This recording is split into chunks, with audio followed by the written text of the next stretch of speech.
Varicose veins కి సరైన చికిత్స కోసం సంప్రదించండి ఎవిస్ హాస్పిటల్. నమస్తే అమ్మా. నమస్కారం తల్లి. అమ్మా, మనకి వంటింటి చిట్కాలు భలే పనిచేస్తాయి. అవునమ్మా. పూర్వపు రోజుల్లో పూర్తిగా అంటే ఎప్పుడో కానీ వైద్యుడి దగ్గరికి వెళ్ళేవాళ్ళు కాదు కదమ్మా. ఇంట్లో ఉన్న చిన్న చిన్న మన కిచెన్లో వాడే ఐటమ్స్తోనే అన్ని రకాలుగా వచ్చే ఇబ్బందుల్ని తొలగించుకునేవారు కదా. మెంతులు బాగా వాడేవారని విన్నా.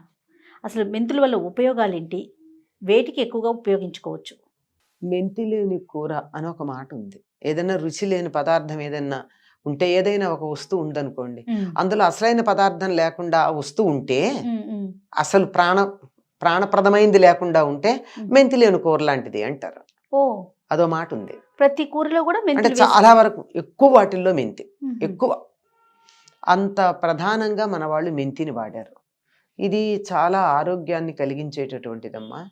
పీచు పదార్థం ఎక్కువ ఉంటుంది మెంతిలో, చిరు చేదు ఉంటుంది, కమ్మని వాసన వస్తుంది, వేగితే రుచిగా కూడా ఉంటుంది, రుచికి దోహదం చేస్తుంది, ఆకలి కలిగిస్తుంది, అరుగుదలకు దోహదపడుతుంది. అందువల్ల మెంతిని అన్నింటిలోనూ వాడతాం మనం. ఇది పీచు పదార్థం ఎక్కువ ఉంటుందేమో, కొంచెం ఉన్నా బాగానే ఉంటుంది. తర్వాత చలవ చేస్తుంది.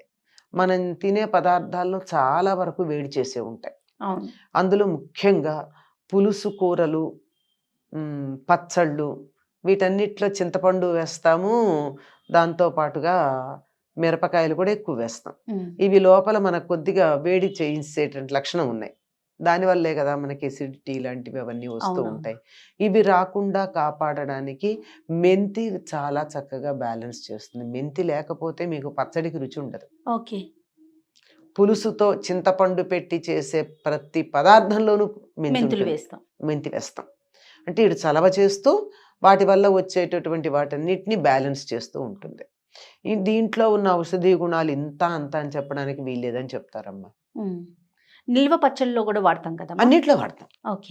ఇప్పుడు మామూలు రోటి పచ్చళ్ళు చేసుకునేటప్పుడు అయితే దాంట్లో తిరగమూతలోనే దీన్ని వేసి వేయించటం ఉంటుంది. నిలవ పచ్చళ్ళలో వేయించం, అవునవును, పచ్చివే వేస్తాం. ఎంత చక్కగా ఉంటాయో అవి, నాని చాలా బాగుంటాయి. తర్వాత ఈ మాగాయి, మెంతికాయ ఇలాంటివి పెడతాం, వాటిల్లో వేయించినటువంటి మెంతి పొడి కలుపుతారు. అప్పుడు ఆవకాయ వేడి చేస్తుంది అని అంటారు కదండి, ఆవ వేడి వల్ల. మెంతికాయ కనుక అయినట్టయితే వేడి ఉండదు. ఎందుకని? వేయించిన మెంతి పొడి కలుపుతారు అందులో ఎక్కువ, ఉరికే రుచికి నిలవ ఉండడానికి సహాయపడుతుందని చెప్పి కొంచెం ఆవపిండి కలుపుతారు.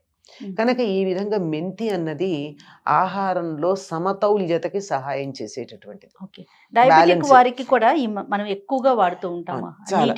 అదే వాటిని మెంతి నానబెట్టి, ఆ నానబెట్టిన నీళ్లు తీసుకున్నట్టయితే చాలా వరకు డయాబెటీస్, మధుమేహం అదుపులో ఉంటుంది అని చెప్తారు. అంతేకాదండి, వాటిని వేయించిన మెంతులు దగ్గర పెట్టుకుని అప్పుడప్పుడు నోట్లో వేసుకుని తింటూ కూడా ఉంటారు కొంతమంది. లేదా మెంతులు వేయించిన పొడి దగ్గర పెట్టుకుని అది అప్పుడప్పుడు కాస్త నోట్లో వేసుకునే వాళ్ళు కూడా ఉన్నారు. అంటే దానివల్ల ఎంత ప్రయోజనం ఉంటుంది అన్నది నాకు తెలియదు, కానీ అలా అలా చేసేవాళ్ళని చూసాం. సౌందర్యంలో కూడా, సౌందర్య సాధనాలకు కూడా మెంతి చాలా బాగా ఉపయోగపడుతుందమ్మా. అంతేకాదు, ఆరోగ్యం విషయానికి వచ్చినట్టయితే ఇరిటబుల్ బౌల్ సిండ్రోమ్ అంటారు, IBS అని ఒకటి ఉంటుంది. అంటే కొన్ని రకాల పదార్థాలు ఇంకా వాళ్ళు తినను కూడా తినరు, వాసన చూడంగానే వాళ్ళకి మూమెంట్ మొదలవుతుంది. అది సైకలాజికల్. కానీ తినంగానే వచ్చేది కొన్ని ఉంటాయి.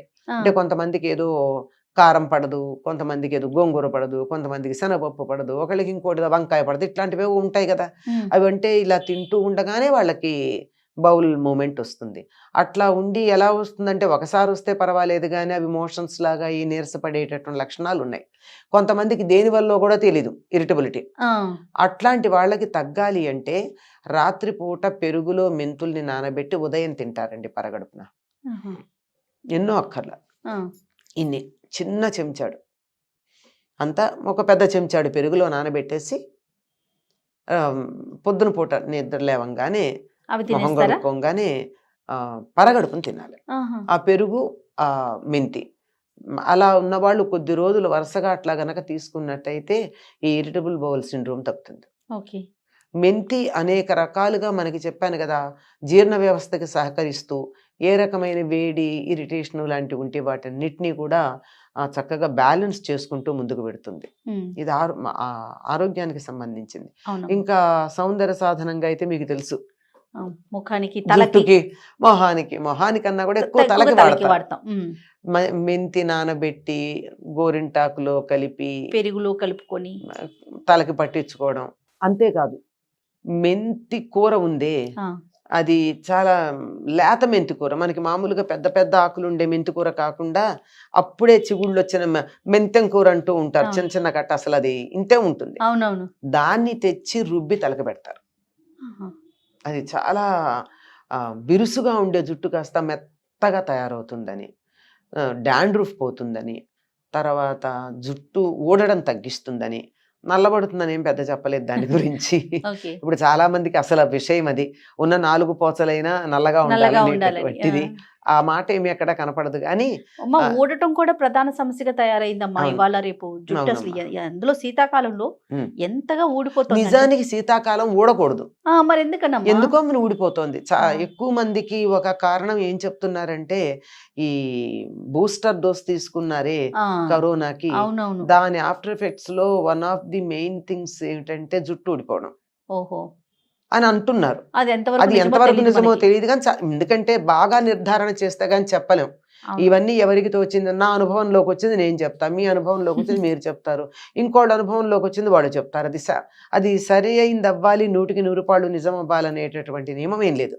అవును, కొంతకాలం అయిన తర్వాత నిర్ధారణ చేయడం జరుగుతుంది. అవును. కానీ ఎక్కువ మంది చెప్తున్నటువంటి మాట ఏమిటంటే, అనేకం ఉన్నాయి అనుకోండి, అందులోనూ వాటిల్లో ప్రధానంగా ఎక్కువ మంది ఎదుర్కొంటున్నటువంటి సమస్య ఏమిటంటే జుట్టు ఊడిపోవడం.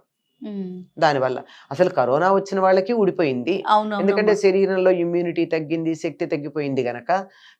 ఇవి రాకపోతే బూస్టర్ డోస్ తీసుకున్న వాళ్ళకి చాలా ఎక్కువగా ఊడిపోయిందని విన్నాను. అది కూడా ఒక కారణం అయి ఉండొచ్చు, ఎందుకంటే శరీరాన్ని నీరస పెట్టడమే కారణం. అవునమ్మా. అది ఆ విధంగా మెంతులు చాలా బాగా ఉపయోగపడతాయి. ఊడకుండా కుదుళ్ళని గట్టిపరుస్తాయమ్మా. ఇది చలవపరిచే లక్షణం కదా.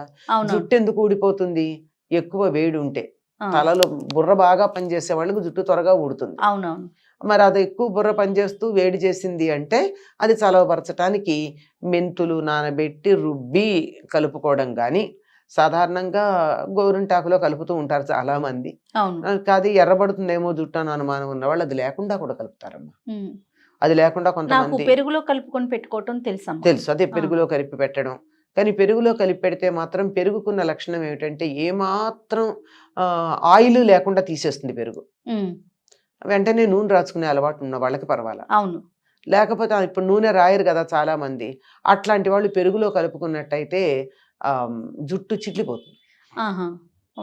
పెరుగుకి జిడ్డు లేకుండా చేసే లక్షణం ఉంది, పాలకి జిడ్డు చక్కగా పేర్చే లక్షణం ఉంది. అంచేత పెరుగులో పెట్టుకున్న తర్వాత నూనె రాచు, తర్వాత స్నానం చేయగానేనో మర్నాడో నూనె రాచుకునే అలవాటు ఉన్న వాళ్ళకి పర్వాలేదు. అది ఆయిలీ హెయిర్ ఉంటుందే వాళ్ళకి చాలా మంచిది. డ్రై అవుతుంది, కొంచెం డ్రై అవుతుంది, ఆయిలీగా ఉండదు. చాలా మంచిది పెరుగులో కలిపి పెట్టుకున్నా. మనకి సిక్కులు అదే చేస్తారని చెప్తారమ్మా. వాళ్ళు మగవాళ్ళు కూడా పెద్ద పెద్ద జుట్టు పెంచుకుంటారు కదా, వాళ్ళు దేంతో తల రుద్దుకుంటారు అంటే మెంతులు కలిపిన పెరుగు తలకి పెట్టి దాని తర్వాత దాంట్లో శనగపిండి కలిపి దాంతో రుద్దుకుంటారట. కొంచెం పులిసిన పెరుగు, దాంట్లో శనగపిండి, మెంతి కలిపి పొడి కలిపి దాంతో రుద్దుకుంటారు వాళ్ళు. వేరేది ఇంకేం వాడరు. ఓకే. సో మెంతులు మనం లోపలికి తీసుకున్నా మంచిదే, పైకి వాడుకున్నా చాలా మంచిదమ్మా. చలవ చేస్తాయి, మంచిది, చాలా ఆరోగ్యం. అందుకే ఒక సామెత చెప్పాను కదా, మెంతి లేని కూర అని చెప్పి. ఇటు మామూలుగా ఒక వేపుళ్ళు అని చెప్తూ ఉంటామే, కరకరలాడే చిప్స్ లాగా, అట్లాంటి వాటిల్లో తప్ప. కానీ కొన్ని ప్రాంతాల్లో వాటికి కూడా మెంతి వాడతారు. ఎట్లా వాడతారంటే కూర పొడిని కొట్టుకుంటారు. వేయించిన మెంతులు, జీలకర్ర, కొద్దిగా ఒకటో ఇవి వేయించి ఇంగువ వాడేవాళ్ళు కొంచెం ఇంగువ వేసి, మిరపకాయలు కూడా ఒక్కసారి ఆ చివర కూరకారం దాంట్లో తప్పనిసరిగా మెంతి ఉంటుంది. అది పొడి ఫ్రైలో మనం వేపుళ్ళ మీద కూడా వేసుకోవచ్చు. ఓకే. కనుక దాని రుచి వేరు, అసలు ఆ కమ్మదనమే వేరు. వంట చేస్తున్నారు అని బయటికి వాసన తెలిసిందంటే మెంతి వాసన వల్లే తెలుస్తుంది. ఆ, ఇంగువ కానీ, వెల్లుల్లి వాడేవాళ్ళు వెల్లుల్లి కానీ, ఆ. లేకపోతే మెంతి కానీ, ఓకే. ఈ వాసన వల్లే వంట దొరుకుతోందని తెలుస్తుంది.